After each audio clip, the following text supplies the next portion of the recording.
Astaghfirullah. Nggak ada suara. Oh iya, salah tadi kan, kurang nancap ya kan. Jadi saya ulangi, ketika Nabi SAW kemudian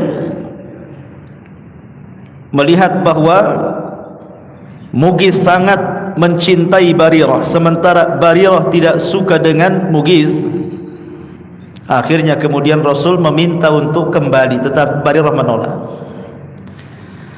Kemudian Nabi SAW ngomong sama Abbas ibn Abdul Muttalib, ya Abbas, ala ta'jab min hubbi Mughithin Bariratan wa min bughdi Barirata Mughithan.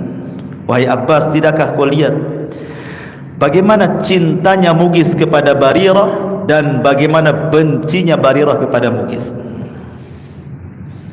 Dari sini Nabi SAW tidak ikut campur soal cinta dan benci, ya kan? Karena Rasul, agama Islam yang dibawa Rasul tidak pernah masuk dalam persoalan itu. Itu persoalan hati. Islam tidak masuk dalam persoalan hati. Makanya Nabi sendiri soal kecintaan tidak adil. Nabi sendiri soal kecintaan loh ya, perasaan ya, itu tidak adil. Karena Nabi SAW lebih mencintai Aisyah Ummul Mukminin dibandingkan istri lainnya. Makanya ketika istri-istri yang lainnya kemudian cemburu, kenapa Nabi SAW sangat mencintai Aisyah? Tidak sebagaimana beratnya cinta Aisyah kepada mereka. Mereka mengutus Fatimah. Gara-garanya kalau Rasul digiliran Aisyah, banyak para sahabat yang ngasih hadiah. Tapi ketika kemudian digiliran istri-istri yang lain, tak ada pula hadiah masuk. Kenapa sahabat memilih memberi hadiah kepada Rasul di saat Rasul giliran Aisyah? Coba ikhwan, kalau kita tinggal bersama orang yang kita cintai, pasti hati kita senang. Tapi kalau kita tinggal dengan orang yang tidak kita cintai, biasa-biasa saja. Jadi sahabat tahu kalau Rasul di rumah Aisyah, wanita yang paling dicintainya, pasti Rasul senang. Dan mereka ingin memberikan hadiah di waktu Rasul sedang senang. Makanya Sa'ad bin Mu'adz, Sa'ad bin Ubadah, hampir setiap pekan ketika Rasulullah SAW di rumah Aisyah selalu ngasih hadiah terbaik. Itu pula yang membuat cemburu istri-istri yang lainnya. Makanya bergeraklah istri-istri yang lainnya, diutuslah siapa? Fatimah. Ngomonglah sama bapak, itu jangan gitu katanya. Bilanglah sama-sama sahabat-sahabat tuh, kalau ngirim hadiah janganlah di rumah Aisyah saja, di rumah kami pun kirim hadiah, gitu maksudnya. Gitu. Akhirnya kemudian Fatimah ngomonglah sama Nabi. Kata Nabi SAW, ya Fatimah, apakah dirimu cinta bapakmu? Kata Fatimah, tentulah. Siapa yang tidak cinta seorang anak kepada ayahnya? Kata Nabi SAW, tapi ayahmu hanya cinta kepada Aisyah, maka cintai Aisyah sebagaimana aku cinta kepada dia. Kenapa Rasulullah SAW bicara seperti itu? Karena tidaklah ada satupun wahyu yang turun di rumah istri-istri Nabi kecuali di kamar Aisyah. Jadi wahyu itu turun kalau Rasul di rumah, itu biasanya ketika Rasul berada di giliran Aisyah. Makanya kamar Aisyah itu kamar wahyu, karena Jibril selalu turun di situ. Itu yang membuat Nabi SAW makin cinta dengan Aisyah, sampai Amr ibn As radhiyallahu an bertanya kepada Rasul, siapa orang yang paling anda cintai wahai Rasul? Dengan tegas Rasul mengatakan Aisyah. Kata Amr bin As, setelah Aisyah siapa? Rasul itu kan perempuan, kalau laki-laki siapa? Maksud hatinya Amr ngomong begitu itu mungkin Rasul menunjuk dirinya, karena dia yang bertanya. Rupanya Rasul mengatakan abuha, bapaknya. Kata Amr bin As, Setelah Abu Bakar siapa lagi? Umar. Setelah Umar siapa lagi? Utsman. Lah aku giliran keberapa Rasul? Ma'asyiral muslimin yang dimuliakan Allah Azza wa Jalla. Saya ulangi dari awal bahwa perasaan hati Islam tidak pernah menyentuh. Islam itu hanya menyentuh persoalan amal saja. Baik, kita akan masuk pada kisah-kisah cinta yang terlarang. Ma'asyiral muslimin yang dimuliakan Allah Azza wa Jalla, kata cinta ini adalah kata yang menyibukkan semua orang, mau mukminnya, mau kafirnya, mau tuanya, mau mudanya, mau laki-lakinya, mau perempuannya, semua disibukkan dengan kata cinta. Sebab tanpa cinta hidup tak berguna katanya. Tanpa cinta juga dunia tidak akan seimbang. Tapi cinta yang seperti apa kan begitu? Ma'asyiral muslimin yang dimuliakan, sebelum saya menceritakan tentang kisah cinta yang terlarang, terkadang menghantarkan kepada membunuh orang, terkadang menghantarkan kepada membunuh diri sendiri, terkadang membuat orang sakit parah. Kita akan melihat satu kisah yang menarik sebelum masuk kepada kisah-kisah ini. Kisah Ashabul Ghar. Dahulu di zaman Bani Israel, Nabi SAW mengkisahkan tentang kisah Ashabul Ghar. Ghar itu artinya gua. Jadi ada 3 orang yang masuk gua karena safar, kemudian istirahat di gua. Rupanya pula dinding gua roboh batunya sehingga mereka tidak bisa keluar. Salah satu di antara 3 orang ini bertawasul. Apa tawasulnya? Dia mengatakan, Allahumma innaha kanat li bintu ammin ahbabtuha ka ashaddi ma yuhibbur rijal an-nisa fatalabtu minha fa'abat alayya hatta ataituha bi mi'ati dinarin. Kata dia, ya Allah, dulu ada seorang wanita, dia anak dari paman, sangat cantik, aku pun mencintainya. Sebagaimana laki-laki mencintai perempuan, seperti itulah sukanya aku dengan dia. Aku memintanya, meminangnya, dia tolak, dia tidak suka dengan aku. Kemudian satu ketika dia dan keluarganya sedang kesulitan. Datang mereka kepadaku meminjam uang, dan aku pun pinjamkan uang sebanyak 100 dinar, 100 dinar, banyak 100 dinar. Tetapi dengan syarat dia harus berzinah dengan diriku. Falamma waqa'tu baina rijlaiha, dia menceritakan, akhirnya setelah dikasih uang 100 dinar itu, terpaksalah wanita ini melayani laki-laki ini sampai ketika sudah membuka aurat semuanya, tinggal berzina saja. Tiba-tiba perempuan ini mengatakan kepadaku, ya Abdullah, ittaqillah, bertakwa aku kepada Allah, wala taftah al-khatim illa bihaqqihi, janganlah kau membuka cincin kecuali dengan cara yang benar. Akhirnya dia pun gemetar ketakutan. Kemudian dia pun tidak jadi berzina. Dia berikan uang 100 dinar itu, kemudian dia pergi. Kemudian dia mengatakan, ya Allah, kalau ini sebuah pahala, iffah diriku, penjagaan diriku, maka tolong bukakan pintu gua itu. Akhirnya tergeser pintu gua itu. Ya, ma'asyiral muslimin yang dimuliakan Allah Azza wa Jalla.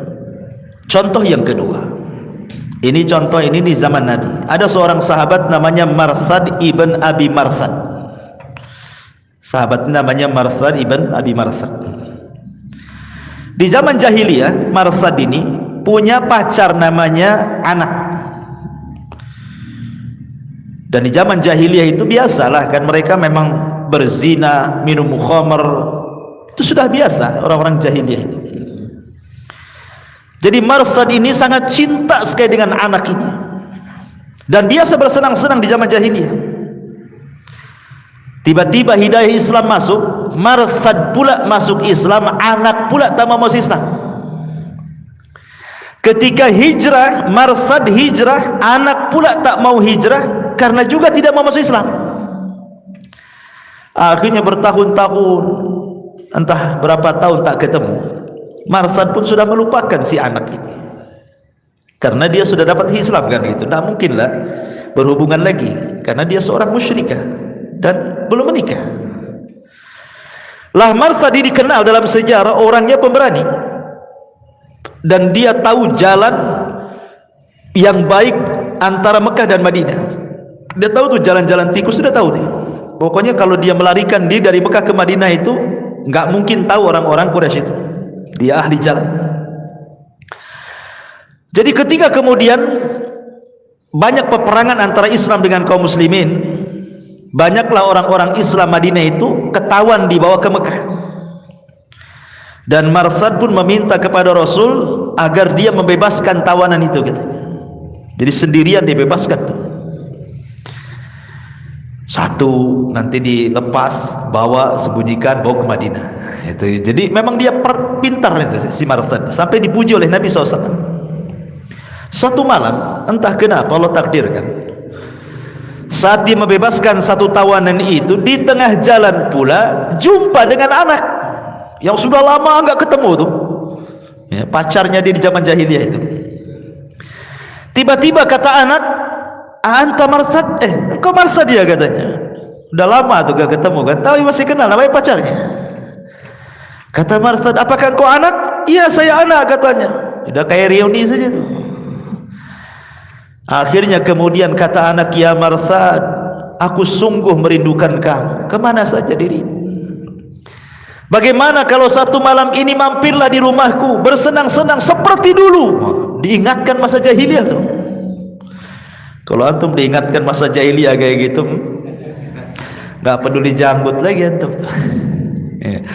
Akhirnya kemudian kata Marsad, "Haram, tidak boleh.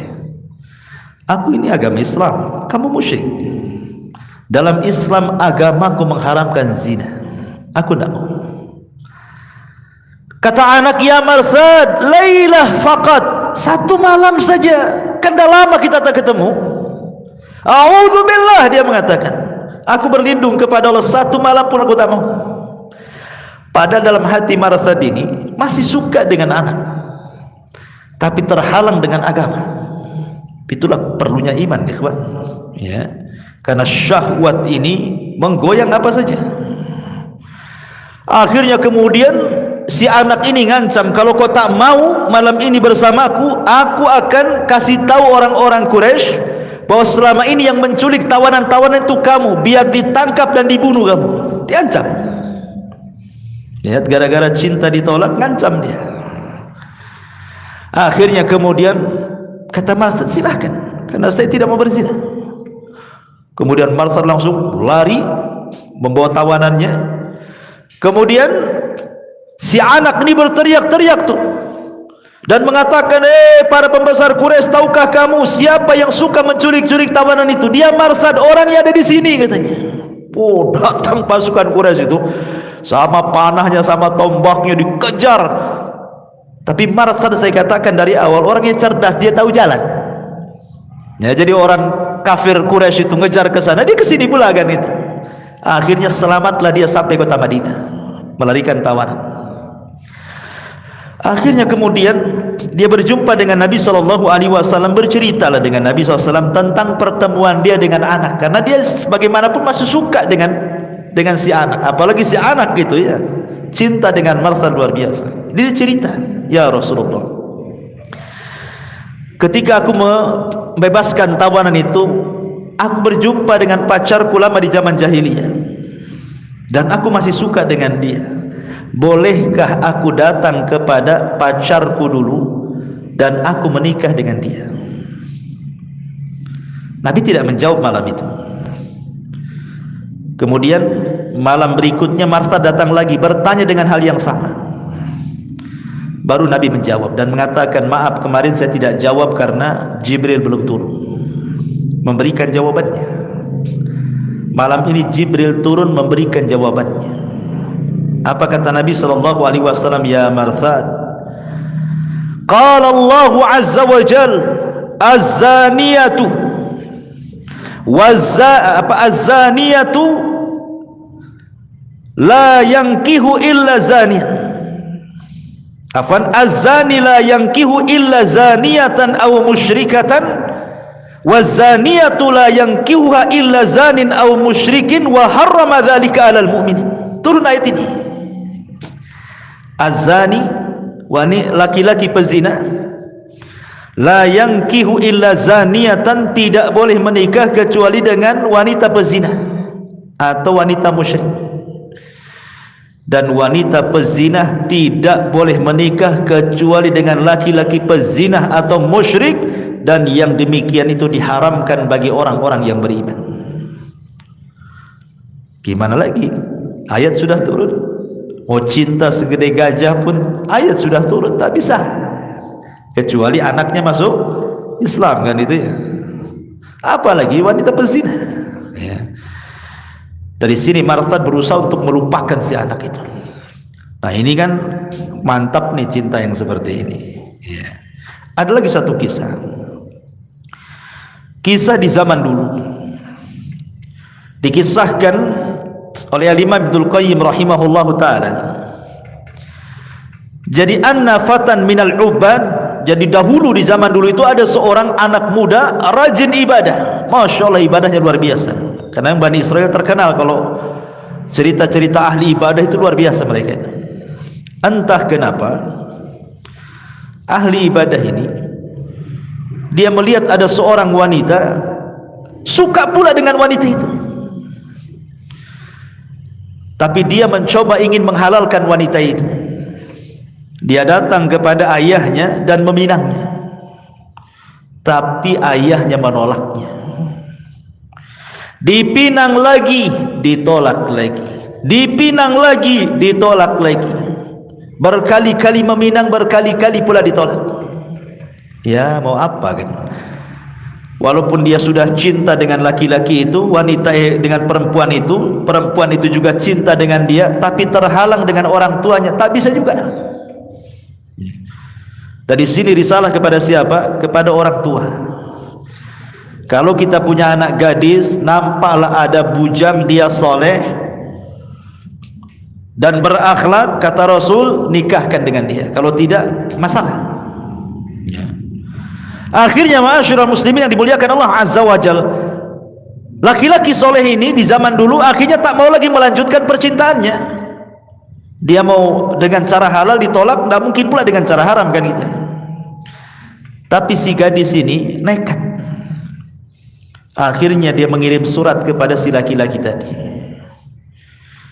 Dalam isi suratnya dia mengatakan, fa in syi'ta fataqaddam, kalau engkau mau silahkan wahai fulan, kapanpun kau mau aku akan datang ke rumahmu, kita bersenang-senang. Karena orang tuanya sudah mengizinkan. Akhirnya kemudian anak muda ahli ibadah ini tidak mau, bahkan dia kirim surat balasan. Lihat bahasanya. Dalam surat balasan itu dia mencantumkan satu syair, as'aluhal halala wa tad'u qalbi ila ma la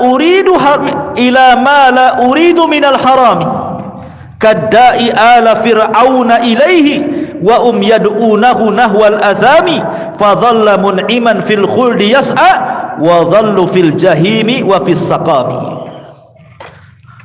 Orang dulu kalau balas surat kan pakai pantun lah kalau bahasa kita aja ya. Kalau anak muda zaman dulu kalau balas surat itu kan pantun-pantun tuh. Bacanya saya sampai pingsan tuh dengan pantunnya kan. Jadi dia mengatakan as'aluhal halal, aku sudah meminta dengan cara halal, sementara dirimu memanggil untuk yang haram, katanya. Seperti seorang dai, maksudnya Nabi Musa di zaman Fir'aun. Dia mengajak kepada Allah, tapi mereka orang-orang Fir'aun itu mengajak kepada perbuatan dosa. maka orang-orang yang beriman akan tetap kekal di surga yang diusahakannya, dan mereka Fir'aun dan keluarga yang kufur akan masuk ke dalam neraka jahanam. Artinya apa? Aku lo ngajak baik-baik, kok pula tak ngajak baik-baik, malah ngajak haram-haram, gitu maksudnya. Ya. Ma'asyiral muslimin, harusnya gitu gentle seorang anak muda kan. Kalau suka dengan orang, jangan ditemui gadisnya, temui orang tuanya. Pak, saya suka dengan anak bapak, cemana? Gini tuh ya. Ya tak cemana-cemana sih. Nampaknya kau tak layak dengan anakku, itu masalahnya. Ma'asyiral muslimin yang dimuliakan Allah Azza wa Jalla, lihat. Bahkan juga ini terjadi juga di zaman salaf dulu. Kisahnya kurang lebih. Cuman dia seorang pemuda yang soleh, muadzin, seorang muadzin. Kalau zaman dulu kan azan karena belum ada corong, naik ke atas.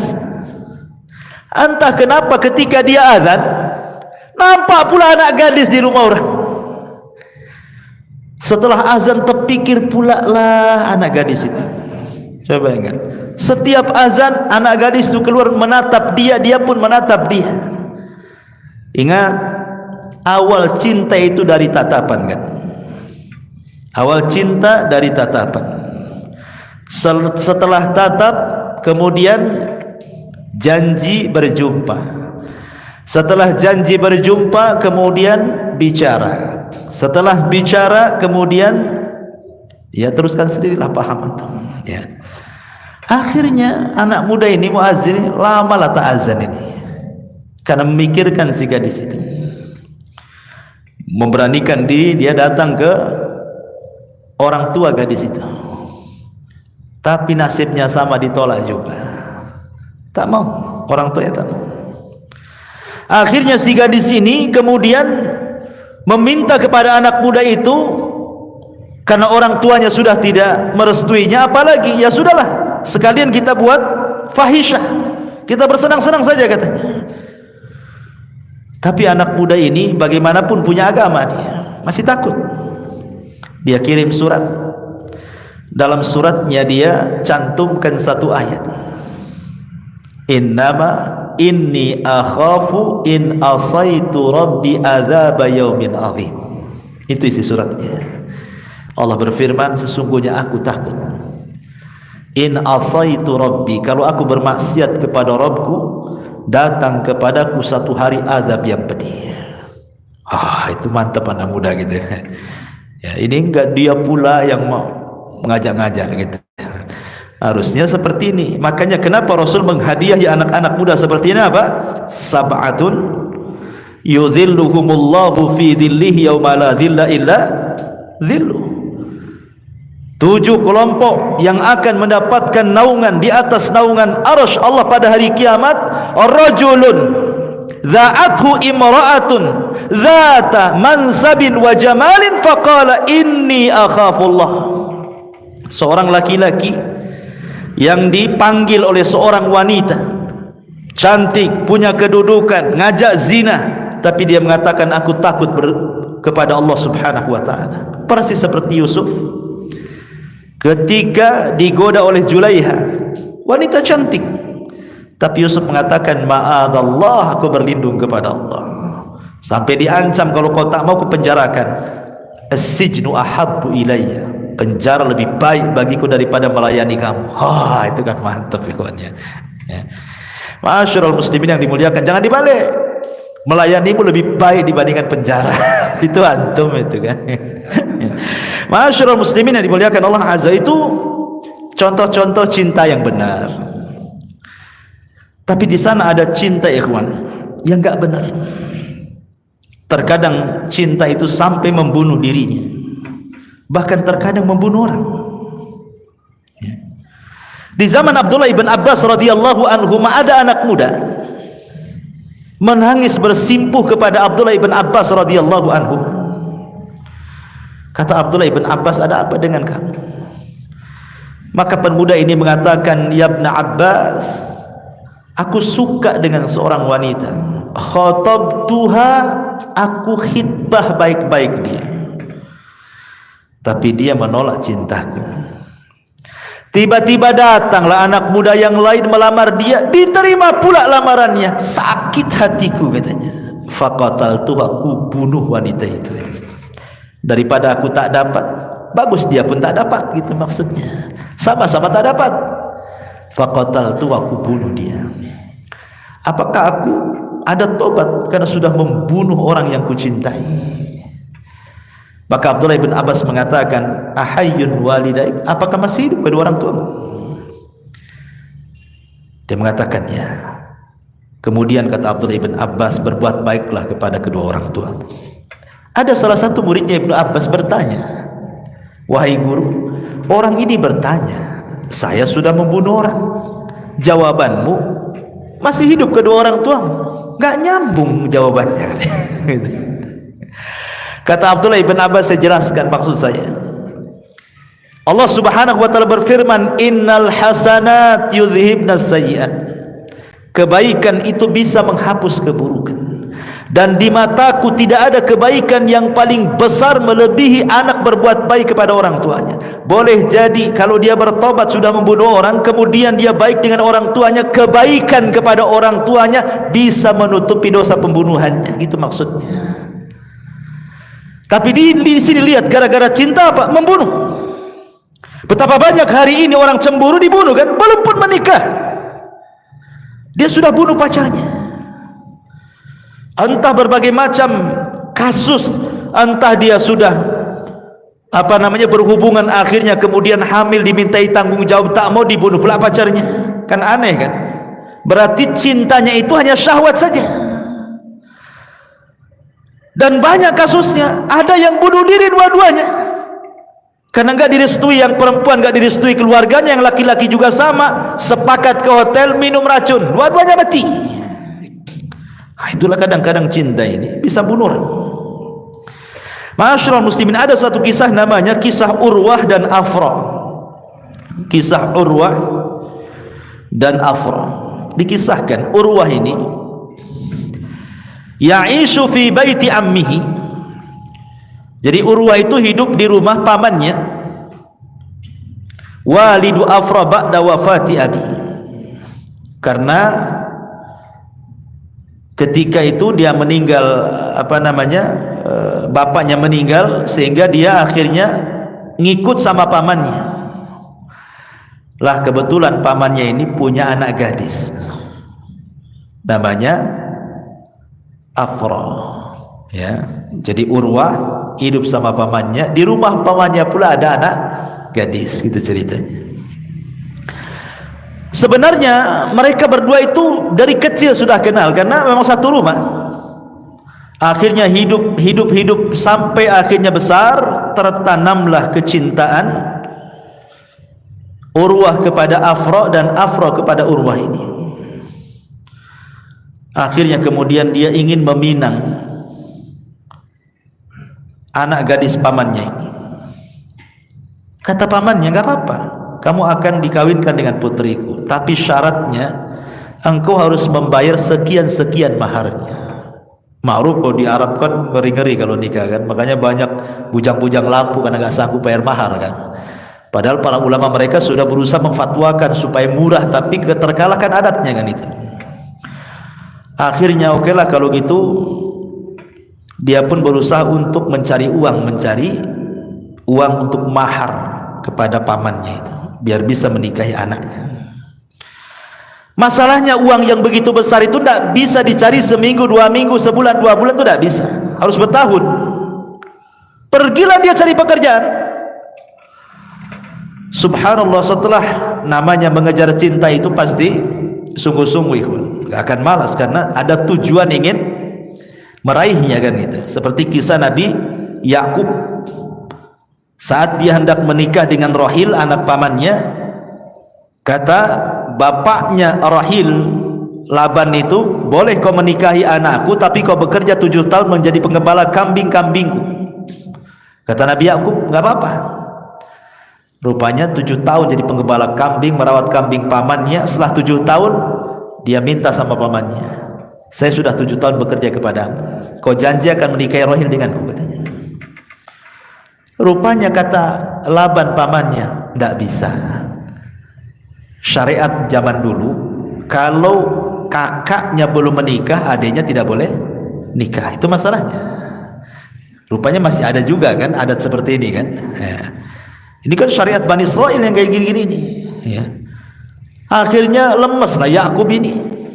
Secara otomatis akhirnya apa? Yang harus dinikahi adalah kakak daripada Rahil. Siapa? Lia.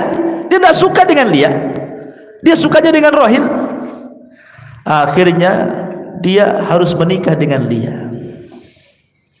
Tapi karena masih cinta dengan Rahil, dia ngomong lagi sama Laban pamannya, saya harus menikahi Rahil karena itu wanita yang ku cintai. Kata pamannya, nggak apa-apa, tapi kau harus bekerja 7 tahun lagi gitu. 7 tahun lagi, bayangkan. Dan syariat dulu boleh berpoligami, menggabungkan 2 saudari, tapi syariat Islam kan tidak boleh. Kakak beradik gabungkan dalam poligami itu kecuali meninggal salah satunya. Ya. Akhirnya karena cinta itu penuh dengan pengorbanan, ya kerja lagi 7 tahun. Bayangkan 14 tahun dia menanti menikah dengan Rahil. Tapi begitulah cinta dikejar. Lah anak muda ini sama ini kisahnya Urwah dengan Afrani. Ma'asyiral muslimin yang dimuliakan Allah Subhanahu wa taala. Akhirnya dia pun bekerja lama. Sudah dapat uang, pulanglah dia ingin melamar anak putri pamannya. Tetapi kemudian dibohongi sama pamannya bahwa anaknya sudah meninggal. Apa enggak ngenes sih kawan? Bekerja bertahun-tahun cari uang untuk menikah, dihabarkan calonnya pula mati. Sedihlah. Akhirnya dia ngurung diri. Subhanallah, rupanya setelah beberapa waktu ketahuan bahwa si gadis itu tidak mati, tapi dijodohkan dengan seorang laki-laki bangsawan Bani Umayyah yang kaya dan berada di Syam. Dari situ dia kecewa berat. Ya gimana coba kan? Selama ini pamannya yang ngomong kau harus mencari uang sekian-sekian untuk jadi maharnya. Terpaksalah dia pergi dan mencari pekerjaan selama itu. Setelah datang dibohongi, anaknya sudah meninggal. Setelah beberapa waktu rupanya kawin sama orang. Apa enggak lebih sakit itu? Ya. Akhirnya dia pun karena cinta banget, dicarilah alamatnya si gadis itu. Di mana nih rumah suaminya itu? Karena cintanya dicari sampai ke Syam. Ini kan kejadiannya di Bani Umayyah ya kan. Ma'asyiral muslimin yang dimuliakan Allah Azza wa Jalla, karena kerasnya dia mencari rumahnya, ketemu pula. Ini suami yang baru tidak tahu kalau itu bekas pacar lamanya. Tidak tahu. Ya dijamu biasa saja kan, karena kan Bu, kalau tahu itu bekas pacar lamanya kan tentu kita pun tidak mau cemburu lah ya kan gitu. Karena disangkanya itu juga pernah hidup di rumah pamannya, otomatis disangka saudaranya kan. Ya dijamu begitu saja. Akhirnya kemudian dia menatap gadis itu juga menatap dia. Benih-benih cinta itu masih ada, tapi terhalang karena dia sudah menikah. Akhirnya ma'asyiral muslimin yang dimuliakan Allah Azza wa Jalla, dia pun karena melihat nampak bahagia dengan suaminya yang baru, maka pulanglah dia. Setelah pulang dia tidak pernah keluar dari rumahnya. Akhirnya sakit murung kurus, berakhir dengan kematiannya. Mati karena cinta. Lah ketika dia mati, ini yang perempuannya kedengaran, bagaimanapun masih ada cinta juga dia. Akhirnya dia lempar cincin si laki-laki suaminya ini, karena dia tertambat hatinya, dia merasa salah gitu kan. Kenapa dia meninggalkan orang yang mencintainya, kemudian dia mau dengan orang yang tidak dicintainya? Entah kenapa dia pun sakit, suaminya pun bingung kenapa dia sakit. Setelah ajal, dekat-dekat ajalnya, dia baru bercerita. Kemudian dia pun mati, kemudian dikuburkan di sampingnya. Lihat, gara-gara cinta orang bisa mati, kawan. Ya. Ma'asyiral muslimin yang dimuliakan Allah Azza wa Jalla. Kemudian juga ada kisah namanya Abdullah dengan Hindun. Abdullah dengan Hindun.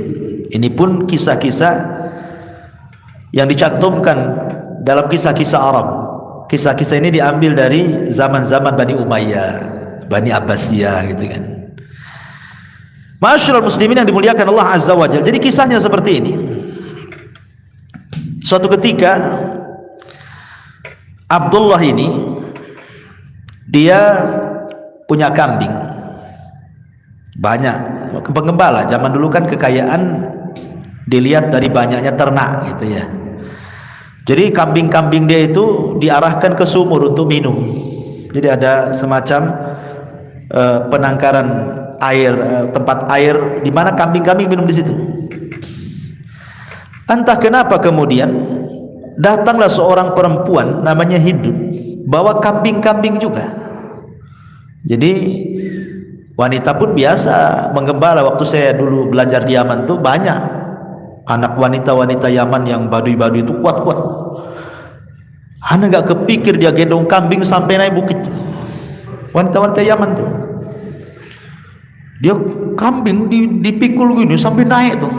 Kadang dari atas ke bawah, dari bawah ke atas. Anda bisa bayangkan mikul kambing, perempuan. Antum aja nggak yakin dari sini ke pasar jodoh situ. Oh, udah pinggang rontok semua kan ya. Pulang asam urat kumat kan ya.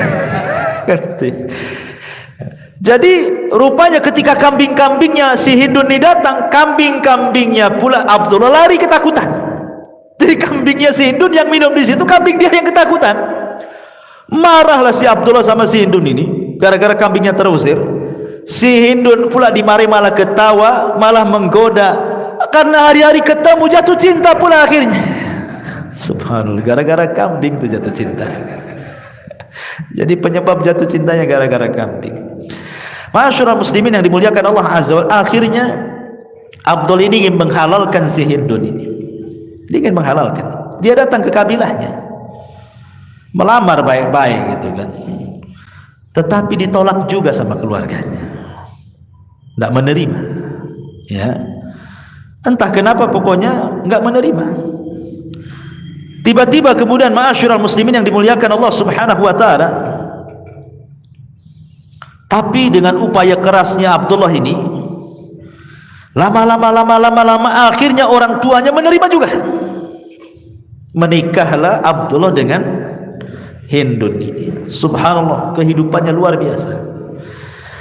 Namanya menikah dengan yang dicintainya beda dengan menikah orang yang tidak dicintainya. Walaupun dalam Islam, antum harus saya luruskan pemahaman, Al-Quran tidak mensyaratkan menikah itu harus cinta,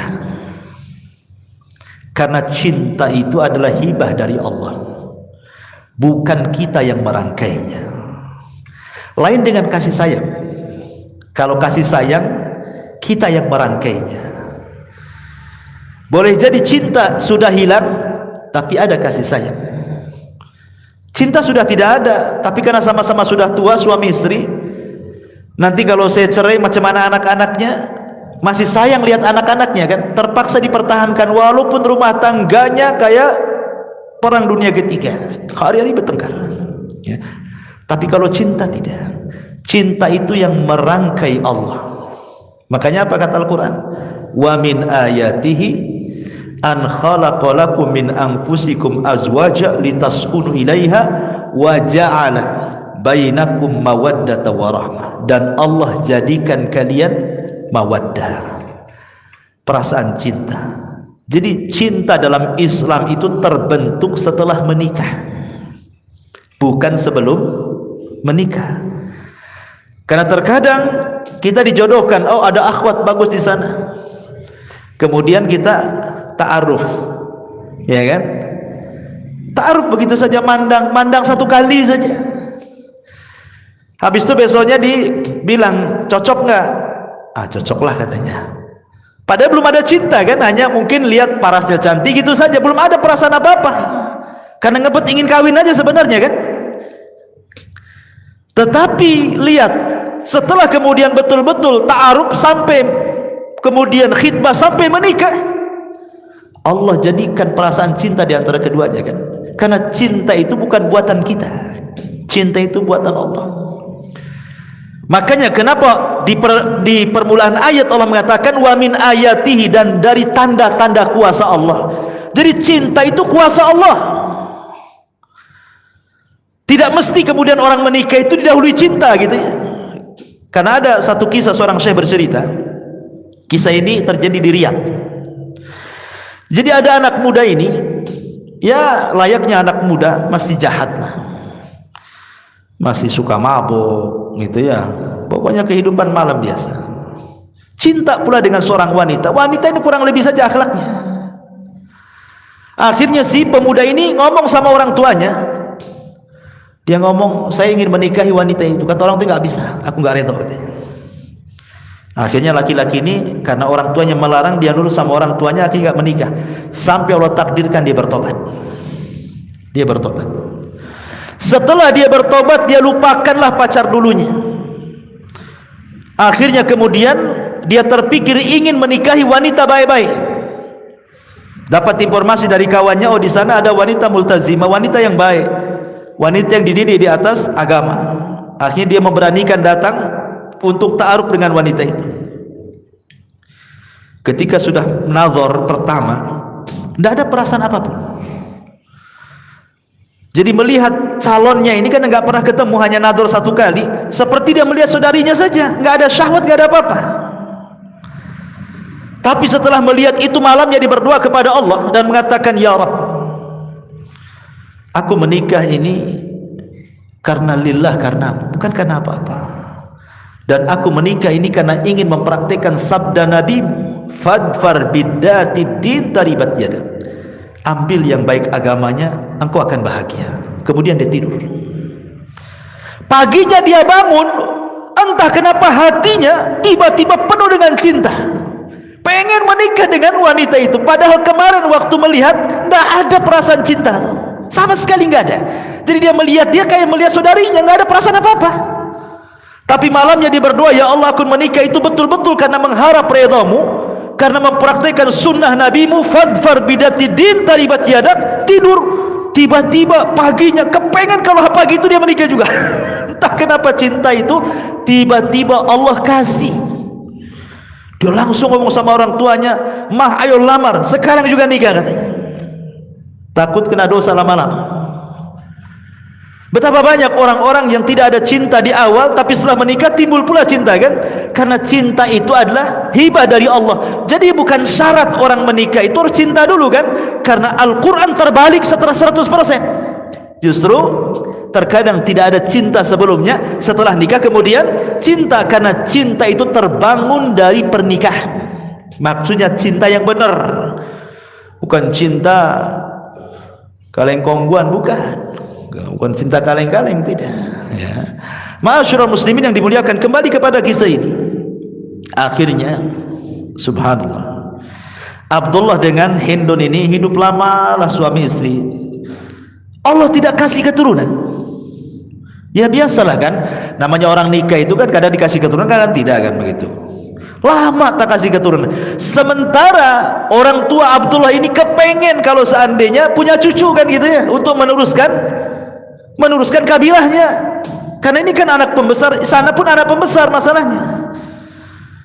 Akhirnya disuruh menikah dengan wanita lain dan menceraikan Hindu supaya punya keturunan, maksudnya. Karena dipaksa sama keluarganya, sama kabilahnya Abdullah ini, padahal dia nggak mau pisah dengan Hindu. Terpaksalah akhirnya dia pun menuruti apa kata-kata orang tua dan kabilahnya. Diceraikannya pula si Hindun ini, padahal lagi cinta-cintanya, lagi senang-senangnya dengan istrinya. Akhirnya dia pun menikah dengan wanita lain. Ma'asyiral muslimin yang dimuliakan Allah Azza wa Jalla. Tapi masalahnya setelah wanita lain, karena juga menikah dengan wanita yang tidak dicintainya, kan nggak bagaimana gitu ya. Antum cinta dengan istri dipaksa untuk pisah, tiba-tiba dijodohkan dengan orang lain yang antum tidak suka, kan beda rasanya. Gimana perasaannya, kan beda gitu ya. Akhirnya Allah takdirkan dia pun tidak lama menikah, bercerai juga dengan yang barunya. karena dia terpikir dengan istri yang lama gitu kan, dan dia pengen kembali. Tapi Allah takdirkan istrinya pula sudah nikah dengan orang. Karena melihat suaminya menceraikan dan nikah lagi, otomatis kan dia tidak bisa lagi ngambil suaminya, dia harus menikah lagi. Ketika dia dengar menikah lagi, setelah dia sakit, tidak mau makan, tidak mau minum, akhirnya Allah takdirkan mati juga dia. Mati karena cintanya. Cinta ini bisa membunuh, ikhwan. Ya. Tapi yang lebih parah lagi, cinta ini bisa membuat orang murtad. Sebagaimana pernah saya ceritakan kisah seorang anak muda yang mengkisahkan ini, seorang ulama namanya Abu Abdillah Al-Laghawi. Jadi Abu Abdillah Al-Laghawi ini menceritakan tentang kisah anak muda. Anak muda ini orang soleh. Tiba-tiba kemudian anak muda soleh ini berjalan di sebuah jalan melewati sebuah gereja. Rupanya di gereja itu ada seorang wanita biarawati, cantik parasnya. Karena hari-hari lewat depan gereja, akhirnya pandang-pandangan, tertanam kesukaan, mulai mendekat, terjadilah pembicaraan, kemudian jadilah cinta terlarang. Bagaimanapun dia muslim, satunya Nasrani, ya kan? Ma'asyiral muslimin yang dimuliakan Allah Azza wa Jalla. Karena masalahnya bukan tidak boleh laki-laki muslim menikahi wanita Nasrani, tidak bisa. Tapi masalahnya ini wanita ini kan biarawati, kan nggak nikah. Kecuali dia keluar dari petugas gereja dulu, baru nikah kan itu. Dia masih biarawati di situ. Akhirnya karena terhalang dengan perkara-perkara sehingga dia tidak bisa menikah. Lama-lama kemudian dia sakit. Tak mau makan, tak mau minum, akhirnya kurus. Abu Abdillah Al-Laghawi menceritakan ini. Datanglah kepada anak muda itu, maksudnya dikasih semangat. Ya, ndak usahlah mikirin dia. Wanita muslimah masih banyak, ngapain pula mikir dia gitu, maksudnya kan Nasrani gitu kan. Tapi subhanallah, memang cinta membutakan orang, ikhwan. Apa kata laki-laki anak muda ini? Ya imam, karena dia gurunya. Kalau Allah subhanahu wa ta'ala misahkan aku dengan dia di dunia, katanya, janganlah Allah pisahkan aku dengan dia di akhirat, katanya. Itu bahasanya. Kalau Allah sudah pisahkan aku dengan dia di dunia, tak bisa berjumpa, tak bisa menikah, jangan pula Allah pisahkan aku dengan dia di akhirat. Ini Abu Abdillah Al-Laghawi nggak paham bahasa seperti itu, dalam kali itu bahasanya. Kata Abu Abdillah ini, maksudmu apa? Ya. Maka anak muda ini mengatakan, ushiduka anni kafartu bid-dini wa amantu bidiniha. Saksikan wahai imam, aku kufur dengan agamaku, aku keluar dari Islam, dan aku beriman dengan agama wanita itu, aku masuk Nasrani, katanya. Dia pikir kalau sama-sama Nasrani di akhirat ketemu gitu, maksudnya kan, entah di neraka atau apa kan bertemunya kan. Dia pikir begitu. Marah Abu Abdillah ini, wahai hak celaka engkau, katanya. Tetapi Allah takdirkan usianya tak lama, laki-laki ini mati su'ul khotimah. Tapi Abu Abdillah ini berusaha menutupi kasusnya nih. Diceritakan sama orang. Setelah 1 tahun berlalu nih, rupanya si biarawati itu nasibnya sama. Ketika dia mendengar pacarnya meninggal, akhirnya dia pun sakit kurus, tak mau makan, tak mau minum, akhirnya sakaratul maut juga. Abu Abdillah Al-Laghawi ini datang pula ke wanita itu, menziarahi, mau ngasih semangat hidup maksudnya. Rupanya kata wanita itu sama pula ngomong kayak anak muda tadi, ya imam, kau sudah tahu masalahku dengan laki-laki itu, dan aku tidak mau berpisah dengan dia, katanya. Kalau Allah pisahkan aku di dunia, jangan Allah pisahkan aku di akhirat dengan dia. Kata imam, maksudmu apa? Amantu bidinihi wa kafartu bidini, katanya. Aku beriman dengan agama dia dan aku keluar dari Nasrani, katanya. Coba kan, terbalik-balik kan. Yang satu masuk Nasrani, yang satu pula masuk Islam. Apa enggak silang begini, ikhwan? Ya kan? Lihat bagaimana Allah pisahkan kedua-duanya di dunia sudah tak ketemu, di akhirat pula tak ketemu. Macam mana di akhirat akan ketemu? Satu masuk Nasrani, satu masuk Islam, ya tak ketemu. Ya. Ma'asyiral muslimin yang dimuliakan, inilah kadang-kadang cinta ini bisa membuat orang murtad. Karena cinta ini melemahkan badan. Kadang-kadang gara-gara cinta itu sholat pun jadi lemas kan gitu. Pikir dia saja. Orang cinta, kalau cinta buta itu yang dipandang itu hanya si dia. Lihat tiang listrik nampak dia, kan itu ya. Pohon pisang nampak dia.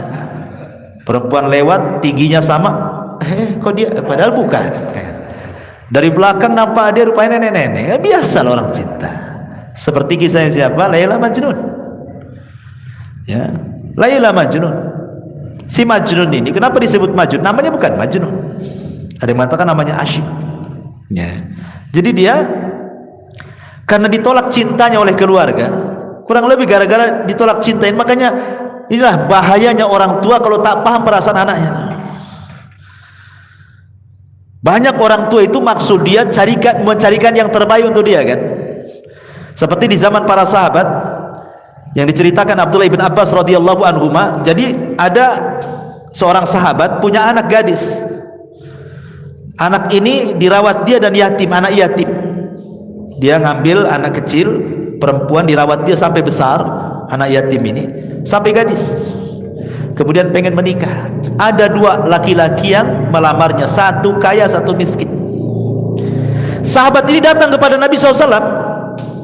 Ya Rasulullah, aku punya anak yatim yang kubesarkan sekarang mau menikah. Sekarang ada dua laki-laki yang melamarnya, satu kaya, satu miskin. Aku suka yang kaya, dia pula suka yang miskin, katanya.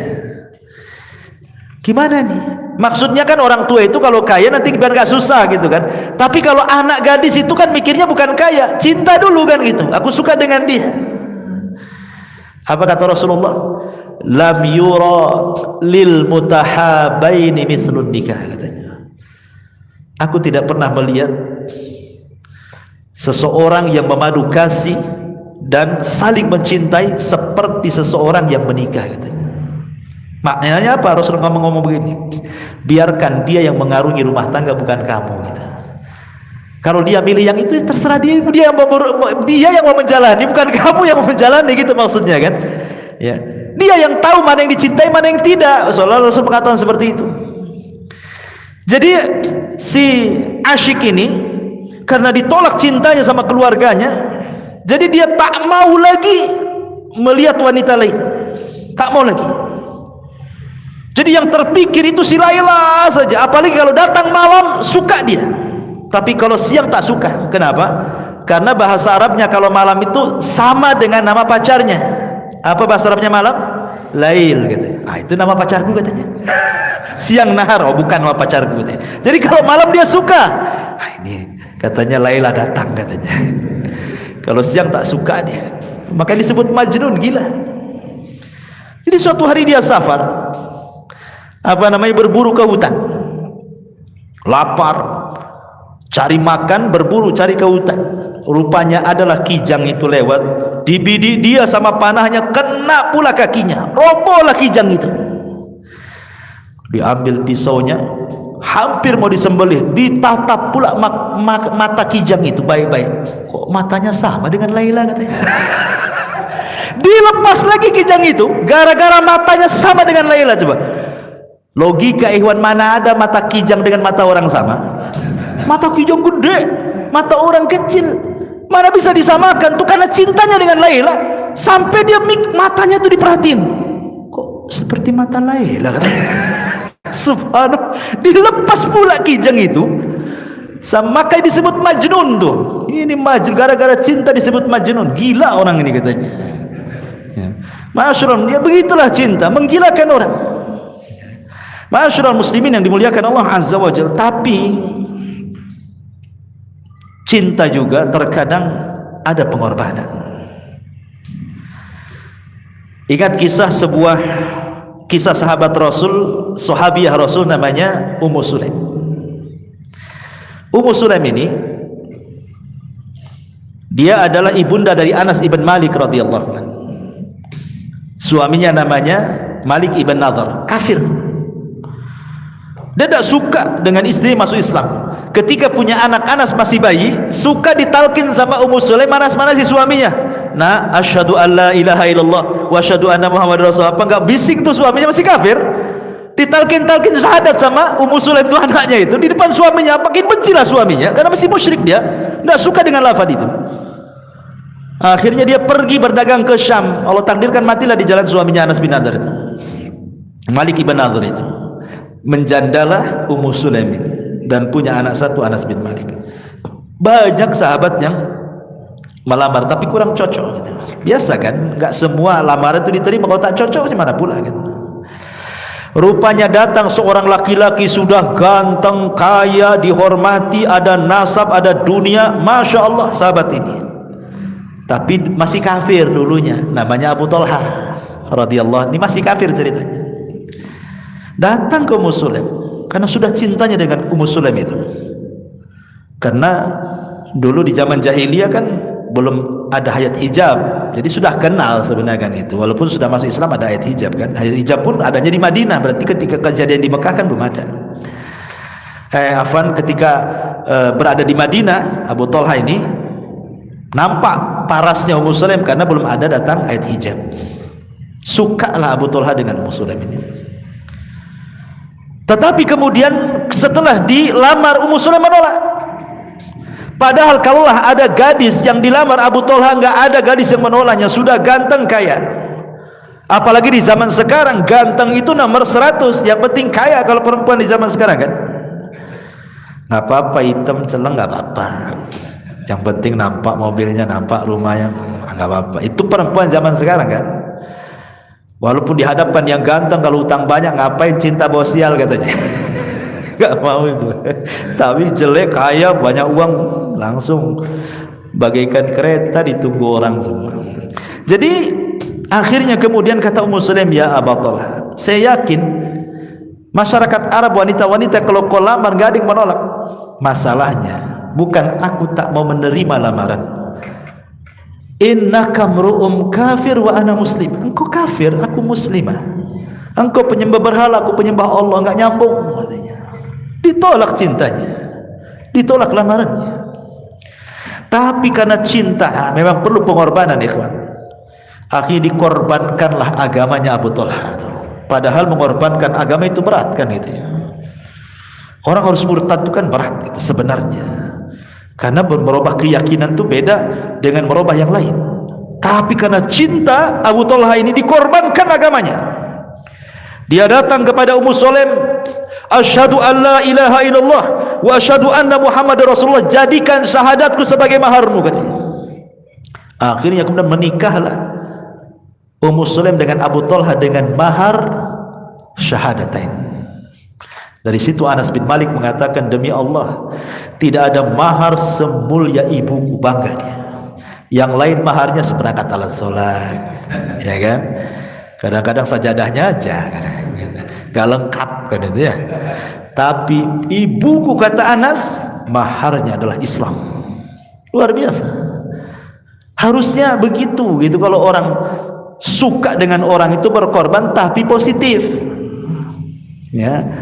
Masyarul muslimin, tetapi tidak ada kisah yang menarik dari semua kisah yang ana baca soal pengorbanan dalam cinta itu, ikhwan, melebihi kisah putri Nabi namanya Zainab bintu Rasulullah sallallahu alaihi wasallam yang menikah dengan Abul As ibn Rabi. Kita tutup kajian kita dengan kisah Zainab dan juga Abul As. Gini ceritanya. Zainab ketika menikah dengan Abul As ini, ikhwan, kan masih kafir dua-duanya karena Islam belum datang. Tetapi Zainab ini sangat cinta dan sayang dengan Abul As, sebagaimana Abul As juga sayang dan cinta dengan Zainab.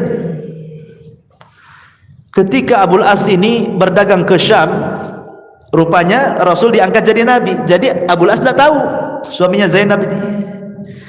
Ketika Rasul mendakwahkan dakwah Islam ke keluarganya, semua masuk Islam. Khadijah, anak-anaknya, anak angkatnya, Ali, Zaid, semua masuk Islam. Datanglah Zaid Abul As ibn Rabi dari Syam, tidak tahu kalau istrinya sudah masuk Islam, dan dia pun tidak tahu kalau Rasul diangkat jadi nabi. Ketika sampai di rumah itu dikasih tahu baik-baik sama Zainab, wahai suamiku, sesungguhnya ayahku telah diangkat menjadi nabi dan rasul. Aku sudah beriman dengan dia dan tidak mungkin aku dustakan perkataannya. Aku kenal siapa bapakku. Asli, masuklah kau ke dalam agama bapakku, katanya. Oh, marah Abul As. Enggak mau saya. Kenapa Abul As? Kau tidak mau? Apa kata dunia, kata dia. Abul As masuk Islam gara-gara istrinya. Aib, katanya. Masa seorang suami kalah dengan istrinya? Tak mau saya. Kadang-kadang gengsi.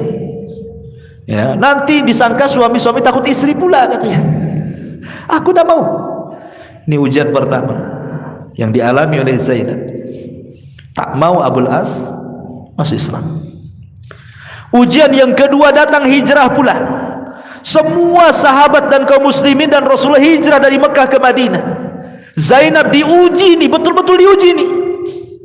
Apakah dia harus pilih suaminya, ataukah dia harus pilih Rasul dan para sahabat dan kaum muslimin hijrah juga ke Madinah? Tapi karena cintanya Zainab dengan suaminya, dia minta kepada Rasul untuk diizinkan tinggal bersama suaminya. Dia korbankan agamanya. Tak apa-apalah aku tinggal di sini. Yang penting aku bersama suamiku dan anakku. Rasul mengizinkan. Kemudian semua hijrah dia tetap bersama Abul As karena cinta. Ya. Kemudian ujian yang ketiga terjadi perang Badar. Terjadi perang Badar. Abu Jahal memaksa anak-anak muda Quraisy untuk terlibat kalau tidak diancam. Abul As tidak mau, tidak harus ikut di barisan tentara Abu Jahal. Yang dilawan siapa? Mertuanya Nabi SAW, ayahanda Zainab, istrinya. Ketika berangkat pasukan orang Quraisy, Zainab menangis tengah malam. Dia mengatakan, ya Allah, bagaimana kalau ayahku meninggal atau suamiku yang meninggal? Ini kan bingung nih, dua-duanya manusia yang dicintainya. Yang satu bapaknya, yang satu suaminya. Maka dia terus berdoa kepada Allah dan mengatakan, Allahumma fadli abi, Allahumma ansur li abi wahfad li zawji, katanya. Ya Allah, tolonglah ayahku, jaga suamiku. Gimana lagi doanya? Ya Allah, tolonglah bapakku, jaga suamiku. Akhirnya terjadi perang Badar, kaum muslimin pula menang. Datang ujian yang keempat. Tapi agak senang sedikit Zainab. Kenapa? Karena suaminya tidak mati dibunuh. Masalahnya suaminya jadi tawanan ayahnya. Ingat, kalau jadi tawanan bisa saja hukumannya dibunuh, ya kan? Tapi ketika itu adalah kebijakan dari Rasul karena ada ide dari Abu Bakar. Walaupun ketika itu Umar tidak setuju, dan ketika itu kebenaran ada di Umar. Turun surah Al-Anfal. Tapi karena di awal-awal Abu Bakar memberikan ide bagaimana kalau seandainya dibuat tiga tahap. Ada yang ditebus kalau dia punya uang. Kalau dia tidak punya uang dan punya ilmu menulis dan mengajar, dia mengajar 10 anak kaum muslimin setiap satu tawanan. Kalau tidak bisa, tetap dia jadi tawanan kaum muslimin, jadi budak. Lah kaum kufar Quraisy itu yang menjadi tawanan Badar itu semua menebus. Rasul duduk, datanglah harta dari Quraisy menebus entah saudaranya, entah bapaknya, entah anaknya, entah pamannya. Masalahnya Zainab ini diuji, dia orang miskin, dia tidak punya uang untuk menebus suaminya. Pakai uang pakai apa coba? Apalagi dia tahu dia seorang wanita muslimah, tidak mungkin orang-orang untuk membantu dia. Apalagi Abul As itu tahu dia suami dia, mana ada kabilah membantunya.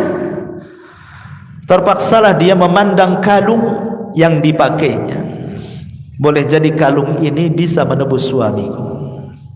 Padahal kalung itu adalah satu-satunya harta yang dipakai Zainab, hadiah dari ibundanya tercinta Khadijah saat malam pernikahan dia dengan Abul As bin Rabi'. Paksalah dicopot tuh kalungnya, kemudian dikirim ke kota Madinah.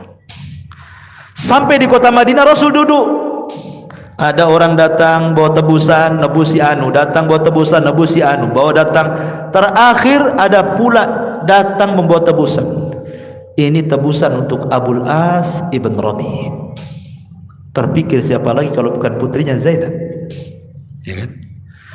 Akhirnya diserahkanlah kemudian satu kis kresek bahasa kitanya, kemudian diserahkan kepada Rasul. Pas dibuka oleh Rasul, kaget dia. Kenapa? Karena isinya kalung dan teringat dengan Khadijah. Diambillah kalung itu sama Nabi, dibolak-balik, kadang dicium-cium, dibolak-balik, dicium-cium, tanpa terasa Rasul menangis. Ya. Sahabat heran, kenapa gara-gara pegang kalung Rasul nangis? Sehingga sahabat mengatakan, wa ma yubkika ya Rasulullah. Rasul, kenapa anda menangis wahai Rasul? Maka Nabi SAW mengatakan sambil memegang kalung dan mengangkat di hadapan para sahabat, hadzal iqd, tahukah kamu kalung ini? Ahdat Khadijatu li Zainab lailata zafafiha, katanya. Ini kalung, kata Rasul, adalah kalung yang dihadiahkan Zainab, yang dihadiahkan Khadijah, istri yang tercinta, untuk putrinya Zainab di malam hari menikahnya dia dengan Zaid, dengan Abul As bin Rabi', katanya. Kata Nabi SAW, kalau kalian mau, boleh enggak kalung ini dikembalikan? Tetap Rasul walaupun pemimpin, bukan serta-merta asal mengambil tebusan, kan gitu. Tetap minta kepada para sahabat, bagaimana ide mereka? Kata Rasul, kalau kalian mau, bisa enggak kalung ini dikembalikan kepada pemiliknya? Lepaskan suaminya. Kemudian para sahabat mengatakan, terserah anda wahai Rasul. Maka Rasul mengatakan kepada utusan dia, kembalikan kalung ini kepada Zainab. Qullah, katakan kepadanya, inna abaki yaqulu laki la tusarrifil aqd li Abil As ibn Rabi'. Rasul ngomong sama utusan itu, nanti kalau sampainya kau di Mekah, bilang sama putriku Zainab, bapakmu ngomong, jangan menebus suamimu dengan kalung itu, karena itu kalung adalah peninggalan ibundanya.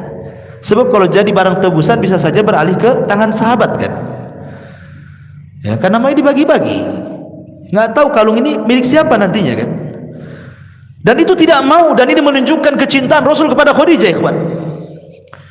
Akhirnya kemudian Rasul mengatakan kepada Abul As, aku bebaskan kau karena kesepakatan para sahabat.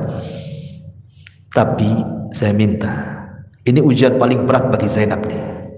Sesampainya kau di Mekah, semalam telah turun ayat kepadaku, tidak boleh laki-laki musyrik menikah dengan wanita muslimah. Sepulangnya dari Mekah, hantar Zainab ke Madinah. Gimana coba? Zainab itu cinta dengan Abul As sampai rela mengeluarkan kalungnya. Tiba-tiba bapaknya nyuruh untuk pisah, bukan karena tidak suka, tapi ini aturan agama. Allah sudah turunkan wahyu, tidak boleh laki-laki musyrik menikah dengan wanita muslimah, atau sebaliknya. Kalau ahli kitab masih adalah perempuannya dari mereka boleh, laki-lakinya dari kita, kan begitu. Kalau musyrik tak boleh. Mau dua-duanya dari mereka, dua-duanya saat perempuan dari mereka, laki-laki dari mereka, sama aja, tidak boleh. Ini ujian berat. Akhirnya disampaikanlah oleh Abul As bin Rabi' kepada Zainab ini. Menangis Zainab, tak mau pisah. Tapi memang gimana, ini ada aturan agama, ya terpaksa harus samina wa ata'na, kan? Secinta apapun Zainab kepada Abul As dan secinta Abul As kepada Zainab, tetap harus pisah. Ini agama yang memisahkan, bukan Nabi. Akhirnya terpaksalah Abul As mengantarkan Zainab. Masalahnya dihantarkan siang-siang bolong pula. Ketahuan sama pembesar-pembesar Quraisy, dihadang di jalan. Zainab lagi hamil, ketakutan, keguguranlah bayinya. Bayangkan, keguguran bayinya. Akhirnya dihantar balik lagi ke Mekah. Kemudian orang-orang Quraisy mengatakan, kata Abu Jahal, Abul As, kenapa kau tidak hantar dia malam-malam sehingga mata kami tidak melihat? Kenapa kau hantar siang-siang, katanya? Kalau kau mau hantar malam-malam, katanya. Akhirnya kemudian malam-malam setelah agak sembuh karena keguguran, kan itu, akhirnya malam-malam dihantar dan berhasil selamat sampai kota Madinah. Sahabat tahu Zainab sudah tidak mungkin berjumpa dengan Abul As, satu muslimah satu kafir. Banyaklah para sahabat ini ujian lagi bagi Zainab, datang kepada Rasul melamar Zainab. Yang melamar ini sudah jelas-jelas sahabat-sahabat mulia, gak mungkin lah sahabat-sahabat biasa kan begitu ya. Tentu as-sabiqunal awwalun, anak Nabi, gak sembarang lah. Sekarang aja anak sultan gak sembarang yang melamar, apalagi anak Nabi. Sebanyak sahabat ingin jadi besan Nabi, karena kalau sudah berkerabat dengan Nabi tidak akan terputus sampai kiamat. Ini ujian Zainab, tapi semua ditolak dia. Kenapa? 20 tahun dia menunggu suaminya, menunggu hidayah menyapa suaminya, menunggu hidayah suaminya muslim, ditunggunya terus. Mudah-mudahan suami saya masuk Islam, mudah-mudahan suami saya masuk Islam. Terus bituk Zainab. Akhirnya Allah takdirkan keinginan terpenuhi ketika Abul As membawa dagangan orang-orang Mekah ke Syam. Kita tahu bahwa perjalanan Mekah ke Syam itu mau tidak mau harus rute Madinah, karena cuma satu rutenya. Kepulangan dia dari Syam ketangkap pula oleh para sahabat, menjadi tawanan kedua kalinya. Hartanya dirampas lagi. Ini harta orang masalahnya. Maka Abul As malam-malam dia kabur. Tapi kalau kabur ke Mekah dia takut dia akan dikejar oleh sahabat, bisa dibunuh. Terpaksa dia lari kemana? Ke rumah Zainab. Malam-malam lari ke rumah Zainab, sampai kemudian bersembunyi di rumah Zainab sampai waktu fajar.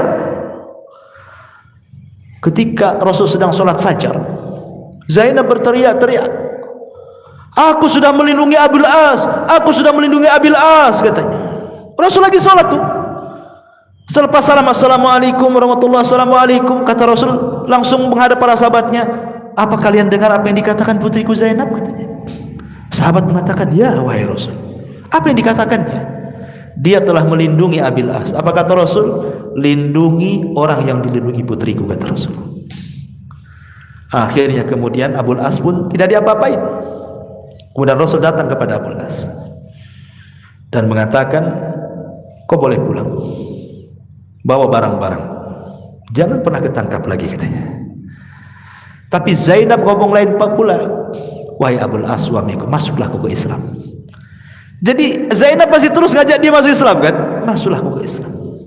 Kata Abul As, "Tidak, aku tidak mau." Akhirnya pulang dia. Setelah kemudian melihat akhlak Rasul, akhlak para sahabat, terpikirlah apalagi barang-barang orang sudah dikembalikan, dia pun pulang ke Mekah bawa barangnya lagi. Sampai di Mekah dia kembalikan barang-barang itu kepada orang-orang yang punya. Kemudian dia mengatakan, "Adakah harta kalian yang kurang dari tanganku?" Mereka mengatakan, "Tidak, semuanya bahkan bertambah."